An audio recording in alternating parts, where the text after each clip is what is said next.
Hi guys, I'm Shauni. and I'm Mondi, and we've been married for 11 lovely years. Yes, indeed. And today, stop dating people that don't want you. That's right, but before we get started guys, don't forget to hit that notification bell, and don't forget to subscribe. Yes, indeed. And we're going to talk about the topic at hand right after this intro. Don't do it. Oh, Thank you. good. You're welcome. I decided not to touch you today. I appreciate it. Yeah, you're welcome.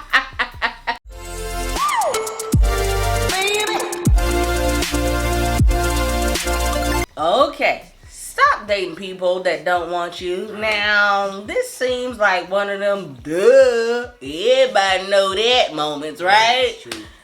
But it ain't quite that simple, okay? Because we all have done things that was like, girl, bruh, are you serious? True. Right? True.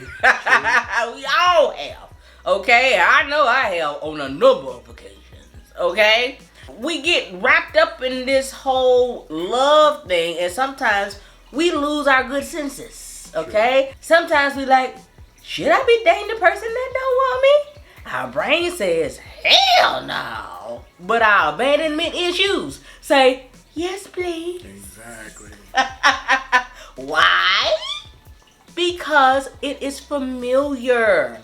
When you deal with abandonment issues, toxicity, trauma, it is familiar to you. And you draw it to you. And anything that is familiar to you, Yes.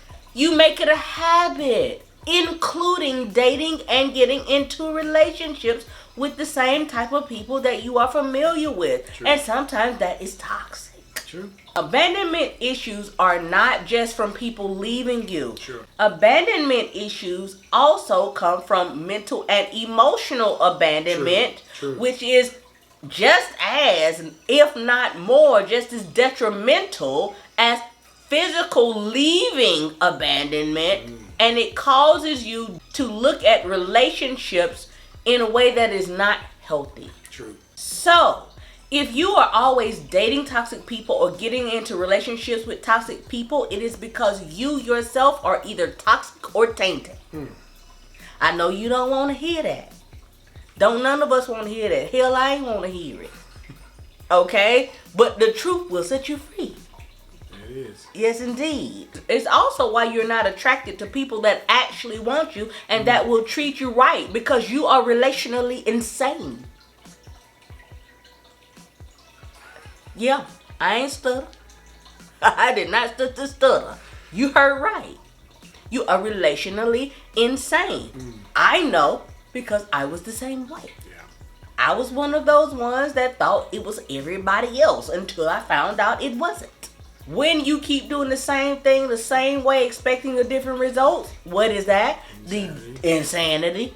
Okay? And I had to come to the conclusion that, yeah, I was somewhat partially kind of insane. So it was me, right? And once I learned that, I had an epiphany and I set out to figure out what the deal was with me. Yeah. That I kept getting into toxicity. I kept raging. I kept doing all these things. And once I figured it all out, here we are. Peace. And I'll just add to that, generally speaking, damaged people date damaged people, right? Or they'll date a fixer. Someone who wants to fix you because they see that you're damaged. Then they want to fix you because they think they can fix you. And they also damaged. And they also damaged, by the way. But there's a limit to it. Yeah. Because either the fixer's going to be like, okay, I can't fix this one here. This is it. Like, child, you are beyond. But the reality is, though, you usually attract the person who you are, right? So you'll attract the person who's damaged. And then you'll get into that. That's where that toxicity comes from. You're dating someone who's, similar to you are. And it creates a toxic relationship. Yeah. They may be more toxic than you. You may be more toxic. Either way. Yeah. there's toxicity in the relationship. 100%. You know, and it's hard to really come out of that because you both are in that same little melting pot. And unless somebody has the wherewithal to want to come up out of it and sees that this is toxic, you know, y'all going to be in that same situation. So it takes somebody who can see it, i.e., my beautiful lovely wife. Oh, thank you. Know, we went through it. Yes. Yeah, we went through it. We went through the whole toxic thing, and you know, she just said she had enough. Yeah. You know, she saw it. She was like, enough is enough. And then for some reason, I carried on with the nonsense. Right. I got toxic. How did that happen? Because I was toxic. Toxic by osmosis. Yeah, nah, child, because I was toxic. Really, how I was toxic, right? Yeah. I didn't know I was toxic because, child, when you listen, that's how come I say when you know better, you do better. True I had no clue I was toxic. I swore everybody else was the problem. Yeah. Okay, listen, this is how come we telling y'all. I'm telling you, I'm telling you, I've been there. Okay, I swore everybody else was the problem. Yeah. Until I realized they were not. True. The common denominator in everything that happened in my life was me. Okay? If the common denominator is you, that happens bad in everything in your life, then it's something that you need to change, not somebody else. Yeah, and that's a hard pill to swallow for a lot of people. Hard. It's hard. It's a hard thing to hear that you may be the one thing that's causing the toxicity. Yeah. So take a good look now. Take a good look now. Are you attracting that to yourself? Yeah. Are you attracting that person to yourself? Do you have those traits? You might say, oh, that person is bad for me. Mm-hmm. But do you have those same traits? 100%. Because sometimes you can't see it in yourself. Yes. Sometimes it takes somebody to call it out to you. Right? And I ain't really had nobody to call it out to me. Yeah. I have a very, probably somewhat kind of overpowering personality. Just a little bit. A little bit, right? I.e., he was a dominant male, but not in a abrasive way. Yeah. Right? So I could handle what he was throwing my way, right? Because it wasn't abrasive, but it was still, look now, that ain't it, what you doing, okay? When people see us, they think because I'm so loud and I'm so like da-da-da that I'm overpowering. No. Yeah. No. Yeah, and you know, it's hard to really tell, but listen guys, the point, don't miss the point of what she said. Yeah. Is that if you are a dominant male, and you have a dominant female, you cannot come at her rah, rah, rah, because she's not going to back down. No. You cannot come at her like that. You need to use finesse.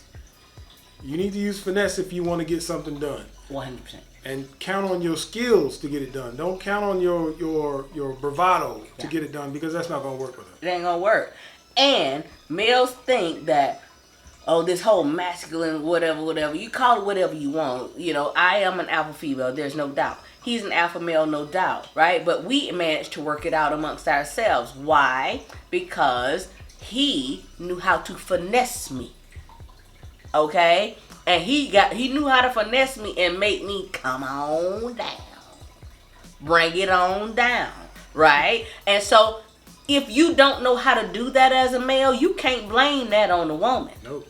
If you don't know how to finesse an alpha female to make her bring it on down, you can't blame her for that. That's on you. That means you're not alpha enough to bring her on down. Damn, that's deep right there, man.